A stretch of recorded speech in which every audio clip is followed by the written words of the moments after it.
John Wayne and Maureen O'Hara, Hollywood's favorite sparring partners. They made 5 films together, each one packed with just enough fiery banter to keep things interesting. But which one stands out from the rest? Let's take a look at this legendary duo and see which movie comes out on top. Between 1948 and 1970, Maureen O'Hara and John Wayne starred in 5 films together. She co-starred with other famous leading men like Henry Fonda, Jimmy Stewart, Joel McCrea. But there was a certain magic when beautiful red-headed Maureen was in a John Wayne movie. Fans were convinced their on-screen romance was real. It wasn't, as Maureen had to remind people more times than necessary. She once remarked that Wayne was tough, loyal to a fault, and, well, called her one hell of a guy. Not exactly the fairy tale some hoped for, but it worked for them. The Wings of Eagles is a biopic about Navy flyer-turned-screenwriter Frank W. Weed, and one of the 3 films John Wayne and Maureen O'Hara did with director John Ford. Now, despite Wayne being a good 25 years older than the character he's playing, he delivers a solid performance, likely thanks to a personal connection. Frank Weed had written They Were Expendable for John Ford, which also starred Wayne and Ward Bond. As for The Wings of Eagles, it was made on a shoestring budget. MGM was circling the financial drain at the time, and you can tell. Nearly every interior set was recycled from High Society, which came out the year before. Tight budgets, but it's still Ford, Wayne, and O'Hara, so it works.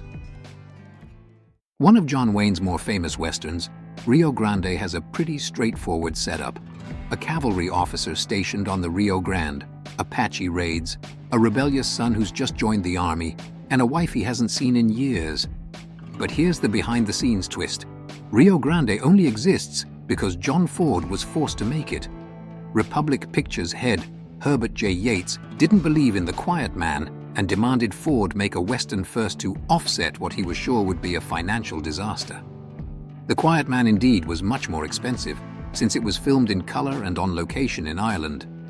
As a result, Ford treated Rio Grande as more of a side project.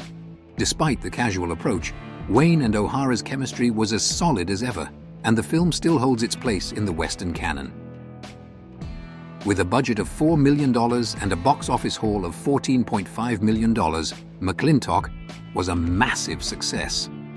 On the surface, it's a slapstick Western comedy, but John Wayne had other ideas.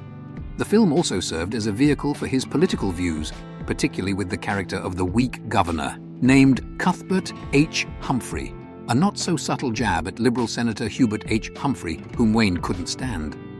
Humphrey would later become vice president under Lyndon Johnson and the Democratic nominee in the 1968 presidential election, losing to Nixon. McLintock wasn't just the 11th highest-grossing film of 1963. It also helped Wayne bounce back from the financial disaster of The Alamo, 1960, which had hit him hard in both his wallet and his box office clout. Set in 1909, Big Jake follows John Fane's gang kidnapping Jacob McCandless's grandson for ransom. And of course, Big Jake sets out to save the day. This was the last time John Wayne and Maureen O'Hara shared the screen, and also Wayne's final film with Christopher Mitchum. The two had a falling out after Mitchum voiced disagreement with Wayne's conservative views on TV, and that was the end of their friendship. In 1979, Mitchum did try to reconnect while Wayne was battling cancer, but never got a response. Big Jake was a big hit, making Wayne the #1 box office star in the US for the last time in his career. Widely considered the best John Wayne and Maureen O'Hara film, though it wasn't a box office giant.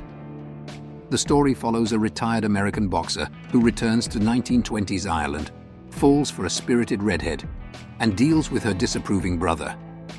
The movie snagged 2 Oscars, including Best Director for John Ford. Republic Pictures, known for cheap westerns, scored big with this one. It was their first and only Best Picture nomination. O'Hara called it her favorite film, and despite a $1.75 million budget, Ford cut costs by getting Wayne and O'Hara to work for less. Wayne agreed to $100,000, though studio boss Yates swore it would ruin his career. He couldn't have been more wrong.